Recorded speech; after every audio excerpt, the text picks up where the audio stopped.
মানুষ অদ্ভুতভাবে নিজেকে সান্ত্বনা দিতে জানে।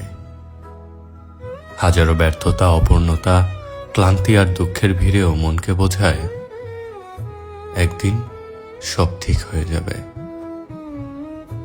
দিন কেটে যায়, মাস গড়ায়, বছর ঘুরে আসে। আমরা অপেক্ষা করি, ভেবে নেই কোনো এক সকালের আলোয় হঠাৎ সব বদলে যাবে। কিন্তু বাস্তবতা ভিন্ন। সমস্যা মুছে যায় না, ক্ষত শুকিয়ে যায় না, বরং আমরা শিখে যাই সে ব্যাখ্যার সঙ্গে বাঁচার কৌশল। সব ঠিক হয়ে যাবে আসলে হয় না, বরং সময় শেখায় কিভাবে ঠিক না থাকা নিয়েই মানুষ বাঁচতে শেখে, মানিয়ে নিতে শেখে। আমরা শক্ত হই, কঠিন হই, অভ্যস্ত হয়ে যাই অস্বস্তির সঙ্গেও।